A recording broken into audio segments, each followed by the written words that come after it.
वहीं आगरा में मुगल बादशाह शाहजहां के 371वें उर्स से मुबारक के मौके पर ताजमहल में मौजूद शाहजहां की मजार पर 1720 मीटर लंबी चादर पोशी की गई। ये चादर नहीं बल्कि हिंदुस्तान की गंगा जमुनी तहजीब की मिसाल है, जिसमें सभी मजाहिब के लोग शिरकत करते हैं।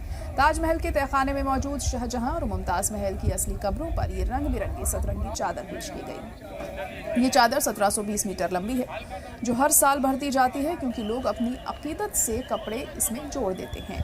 उर्स कमेटी के सदर ने बताया कि ये चादर सभी मजहब की निशानी है, क्योंकि हिंदू, मुस्लिम, सिख, ईसाई सब इस उर्स को मिलकर मनाते हैं। गौरतलब है कि चादर को ताजमहल की जुनूबी दरवाजे से लेकर मजार तक जुलूस की शक्ल में ले जाया गया, जहां फातिहा पढ़ी गई और देश में अमन चैन के लिए दुआएं मांगी गई। इस उर्स का आगाज 15 जनवरी को हुआ था, जब तहखाने को खोला गया और गुस्ल की रस्म अदा की गई।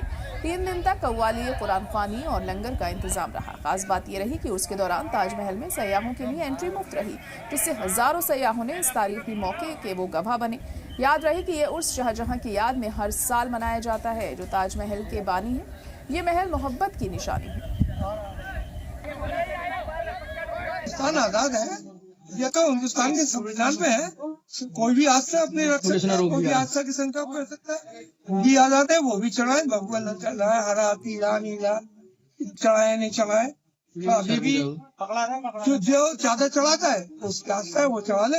हमें कोई एतराज नहीं है, कोई भी संगठन हो कुछ भी करे, हमें कोई एतराज नहीं। हाँ, एक बात मैं ये कहूँगा कि किसी संगठन ने कोर्ट में याचिका दाखिल की है, याचिका दाखिल करने के लिए अगर कोई भी सरकार का फैसला होगा तो हमें मंजूर है।